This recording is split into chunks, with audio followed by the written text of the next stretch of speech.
जय हिंद मित्रांनो, आपल्या यूट्यूब चॅनलवर मी सर्वांचं मनापासून स्वागत करत आहे। आजच्या या व्हिडिओच्या माध्यमातून आपण पवित्र पोर्टल शिक्षक भरतीमार्फत शासनाचा एक नवीन GR निर्गमित करण्यात आलेला आहे आणि या GRमुळे निश्चितपणाने येत्या शिक्षक भरतीमध्ये जागा वाढल्याशिवाय राहणार नाही। काय आहे तो शासन निर्णय, कोणते मुद्दे त्याच्यामध्ये नमूद करण्यात आलेले आहे त्याविषयी संपूर्ण माहिती पाहण्यापूर्वी मित्रांनो, आपल्याला जर का येत्या शिक्षक भरतीसाठी हवं असेल स्पेशल अशा प्रकारचं गायडन्स, तर तुमच्यासाठी मास्टर टीचर या ॲप्लिकेशनवर अवेलेबल आहे गायडन्स बॅच। या बॅचमध्ये तुम्हाला पवित्र पोर्टलचा एक कंप्लीट कोर्स मिळणार आहे। त्याच्याशिवाय तुम्हाला पसंतीक्रम कशा प्रकारे द्यायचे त्याची एक स्ट्रॅटेजी समजून सांगितली जाणार आहे। तुमच्या जर का काही शंका असतील तर त्या लाईव्ह सेशनच्या माध्यमातून दूर केल्या जातील। त्याच्या व्यतिरिक्त डॉक्युमेंटचे प्रॉब्लेम आहे, क्वालिफिकेशनचे प्रॉब्लेम आहे किंवा कोणत्याही प्रकारची शंका आहे त्या सगळ्या शंकांचं समाधान म्हणजे गायडन्स बॅच। याशिवाय टेलिग्रामला आपल्याला डिस्कस करण्यासाठी ग्रुप देखील बनवून देण्यात आलेला आहे। या सगळ्या बाबी जर का तुम्हाला हव्या असेल प्ले स्टोअरवरून मास्टर टीचर हे जे ॲप आहे आत्ताच डाउनलोड करा। चला आता बघूया आपण तो शासन निर्णय। बघा मित्रांनो, तुम्हाला या ठिकाणी आजच्या तारखेला एक शालेय शिक्षण आणि क्रीडा विभागाचा महत्त्वाचा शासन निर्णय दिसत आहे। त्याचं टायटल आहे की संस्था व्यवस्थापनामध्ये वाद असल्याच्या पार्श्वभूमीवर संबंधित शाळेत शिक्षक पदभरतीबाबत अनुसरायची जी काही कार्यपद्धती आहे त्या कार्यपद्धतीच्या बाबत। बघा आता याची जी प्रस्तावना आहे ती बरीच लांबलचक आहे। सगळ्या बाबी मी तुम्हाला या ठिकाणी सांगणार नाही आहे, काही गोष्टींची या ठिकाणी गरज नाही आहे। 2017 पासून जी काही शिक्षक भरती सुरू आहे, मग ते स्थानिक स्वराज्य संस्था असेल किंवा प्रायव्हेट सोसायटी असेल, ती पवित्र पोर्टल मार्फतच केली जाते हे आपल्याला माहिती आहे। आता मुख्य म्हणजे काय आहे, बऱ्याच संस्था अशा आपल्याला पाहायला मिळतात की ज्याच्यामध्ये संस्था अंतर्गत वाद आहेत आणि त्या वादाच्या पार्श्वभूमीवर त्या जागा आपल्याला पवित्र पोर्टलला अपलोड होताना दिसत नाही। संस्था चालकांकडे हा एक मुख्य कारणच आहे असं आपण या ठिकाणी सांगू शकतो। त्यांना आयतं कारण या ठिकाणी सापडतं की आमचा वाद सुरू आहे त्यामुळे आम्ही जाहिरात अपलोड करणार नाही। आता जे आहे शासनानं या ठिकाणी रामबाण उपाय त्याच्यावरती अवलंबला आहे। बघा काय सांगितलंय, हा शासन निर्णयच आहे, सरळ शासन निर्णय त्यांनी सांगितलेला आहे की खाजगी अनुदानित असेल किंवा अंशतः अनुदानित असेल अशा शाळा चालवणाऱ्या संस्थेच्या व्यवस्थापनामध्ये जर वाद असेल आणि हा वाद धर्मादाय आयुक्तांच्या कार्यालयामध्ये 1 वर्षापेक्षा अधिक कालावधीपासून चालू असेल तर मग अशा ठिकाणी जे आहे विद्यार्थ्यांचं शैक्षणिक नुकसान होऊ नये म्हणून या ठिकाणी खालीलप्रमाणे कारवाई करण्यात यावी असा सरळ आदेश देण्यात आलेला आहे। आता बघा आदेशामध्ये पहिला पॉईंट काय सांगितलं त्यांनी की प्रकरण परत्वे संबंधित शिक्षणाधिकारी, मग ती प्राथमिकची शाळा असेल, माध्यमिकची असेल किंवा उच्च माध्यमिकची असेल, त्या शिक्षणाधिकाऱ्यांनी किंवा विभागीय शिक्षण उपसंचालक यांनी शाळेचे मुख्याध्यापक अथवा मुख्याध्यापकाचं पद रिक्त असल्यास जो कोणी पदभार स्वीकारलेला प्रभारी मुख्याध्यापक असेल यांच्या मदतीने शिक्षक संवर्गाची अगोदर बिंदू नामावली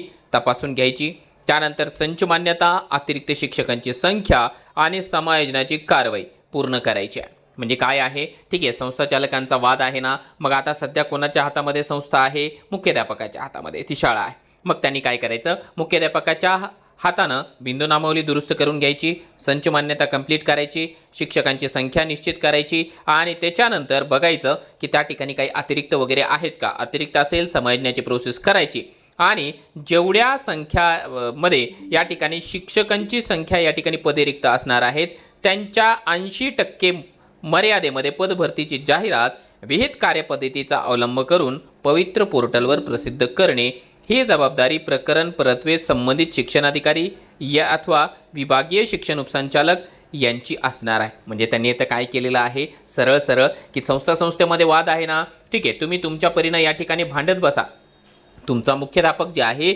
जाहिरात अपलोड करणार आहे आणि मुख्याध्यापकाने या ठिकाणी जाहिरात अपलोड केली तर मग जे आहे त्यामध्ये एक अतिशय नवीन गोष्ट आपल्याला या ठिकाणी पाहायला मिळत आहे। काय आहे, मुद्दा क्रमांक 3 बघा, सदर शाळेतील रिक्त पदांची एकाच एक या प्रमाणामध्ये म्हणजे मुलाखतीशिवाय उमेदवाराची शिफारस करण्यात येईल। म्हणजे काय आहे, असा जर का वाद असलेला एखादा मुद्दा शिक्षक भरतीमध्ये आला तर त्या शाळेमध्ये जे आहे सरळ या ठिकाणी विदाऊट इंटरव्ह्यू भरती केली जाणार आहे। हे आपल्यासाठी अतिशय चांगली गोष्ट आहे। दुसरी महत्त्वाची गोष्ट जी आहे, शिफारस करण्यात आलेल्या उमेदवाराला कोणत्याही परिस्थितीमध्ये नियुक्ती नाकारता येणार नाही हा एक खूप जास्त महत्त्वाचा मुद्दा त्यांनी सांगितला आहे की कोणत्याही परिस्थितीमध्ये जे आहे त्यांना नाकारता येणार नाही. नियुक्ती आदेश निर्गमित करण्याची जबाबदारी शाळा समितीची जी काही पदसिद्ध सचिव आहे ते असतात मुख्याध्यापक त्यांचा असणार आहे. म्हणजे अशा कंडिशनमध्ये बऱ्याच वेळा आपण विचार करतो ना, अरे यार संस्थेचा वाद आहे, मग आपण त्या ठिकाणी पसंतीक्रम द्यावा किंवा नाही, तिकडे जॉईनिंग आपल्याला देणार आहे किंवा नाही. तर तो मुद्दा आता या ठिकाणी राहिलेलाच नाही आहे. शासनानं खूप चांगला निर्णय घेतलेला आहे. काही जरी झालं तरी त्यांना नियुक्ती देण्यातच येणार आहे असा मुद्दा त्यांनी या ठिकाणी सांगितलेला आहे. दुसरी गोष्ट महत्त्वाची त्यांनी सांगितलं या ठिकाणी बघा 5 नंबरला काय मुद्दा सांगितला, शिक्षणाधिकारी अथवा विभागीय शिक्षण उपसंचालक व संबंधित शाळेचे मुख्याध्यापक यांना शिक्षक पदभरतीशिवाय शाळेच्या अथवा संस्थेच्या अन्य कोणत्याही बाबतीमध्ये नियमानुसार असेल ते खेरीज करून हस्तक्षेप करता येणार नाही. म्हणजे मुख्याध्यापकाला त्यांनी या ठिकाणी प्रभारी बनवलंय, पण फक्त ते या पदाला अपलोड करून या लोकांना जॉईनिंग देण्यापर्यंत त्यांच्या हातामध्ये या गोष्टी असणार आहे. बाकी संस्था आणि संस्थाचालक ते त्यांचे जे आहे भांडणं कंटिन्यू चालू ठेवतील, ते मुख्याध्यापक त्याच्यामध्ये पडणार नाही. संबंधित शाळेचे मुख्याध्यापक अथवा प्रभारी मुख्याध्यापक यांनी या बाबतीमध्ये विभागाच्या अधिकाऱ्यांना सहकार्य करण्यास नकार दिल्यास त्यांचे वेतन रोखणे व अन्य शिस्तभंगाची कारवाई करण्याचा अधिकार विभागाच्या सक्षम प्राधिकाऱ्याला असेल. आता अशामध्ये काय होतं की जो काही मुख्याध्यापक राहतो ना, तो संस्थाचालकांच्या फार कानाखालचा राहतो आणि त्यांनी जर का सहकार्य नाकारलं तर त्यांना एक तर पगार बंद करायचा आहे किंवा त्यांच्यावरती शिस्तभंगाची कारवाई करायची आहे. म्हणजे शासनानं दोन्ही बाजूचा विचार या ठिकाणी व्यवस्थितपणाने केलेला आहे. संस्था व्यवस्थापनाच्या वादात सहभागी असलेल्या दोन्ही पक्षांना शिक्षक भरती प्रक्रियेमध्ये कोणत्याही प्रकारे हस्तक्षेप करता येणार नाही. कोर्टात जा किंवा काही करा, त्यांना जे आहे हस्तक्षेप करता येणार नाही. आणि संस्था व्यवस्थापनाच्या वादात सहभागी असलेल्या दोन्ही पक्षांनी शिक्षक भरती प्रक्रियेमध्ये प्रत्यक्ष किंवा अप्रत्यक्ष हस्तक्षेप करून अडथळा निर्माण करीत असेल तर त्या परिस्थितीमध्ये जे आहे जो काही कायदा आहे 1976चा त्या कायद्याप्रमाणे या ठिकाणी जे आहे प्रशासक नेमण्याची कारवाई करता येऊ शकेल. आणि प्रशासक नेमला गेला तर निश्चितपणाने संस्थाचालकांचं मोठं नुकसान झाल्याशिवाय राहणार नाही. म्हणजे काय आहे, ज्या संस्थेमध्ये वाद आहे आता त्या संस्थेमधल्या जागा पवित्र पोर्टलला अपलोड होण्याचा मार्ग पूर्णपणाने मोकळा झालेला आहे. ही आपल्या सर्वांसाठी निश्चितपणाने गुड न्यूज आहे आणि यामुळे बऱ्याच प्रमाणावरती या ठिकाणी आपल्याला जागा पवित्र पोर्टलला नव्याने अपलोड होताना पाहायला मिळू शकतात. कारण माझ्या पाहण्यामध्येही बऱ्याच संस्था अशा आहेत ज्याच्यामध्ये जे आहे वेगवेगळ्या प्रकारचे वाद आहे आणि त्या वादाला या ठिकाणी समोर ठेवून हे जे संस्थाचालक आहेत ते आपल्याला पवित्र पोर्टलला जाहिरात अपलोड करण्यासाठी टाळाटाळ करत होते. दुसरा एक महत्त्वाचा त्यांनी मुद्दा या ठिकाणी हा पण सांगितला, संस्था व्यवस्थापन जे आहे एकापेक्षा अधिक शाळा जर का चालवत असेल तर त्या संदर्भामध्ये देखील यांनी या ठिकाणी कशा प्रकारे कारवाई करायची आहे त्या बाबतीमध्ये त्यांनी या ठिकाणी आणखीन काही मुद्दे 3 मुद्दे या ठिकाणी सांगितलेले आहे. परंतु तो आपल्यासाठी फार जास्त महत्त्वाचा नाही. आपल्यासाठी महत्त्वाचा हाच मुद्दा होता की वाद असलेल्या संस्थेमध्ये देखील शिक्षक भरतीचा मार्ग आता मोकळा झालेला आहे. तिथल्याही जागा पवित्र पोर्टलला येतील आणि सोने पे सुहागा म्हणजे या संदर्भामधल्या जेवढ्या शाळा असतील त्या सगळ्या शाळा विदाऊट इंटरव्ह्यूला येणार आहेत. ही आपल्यासाठी अतिशय चांगली बाब आहे.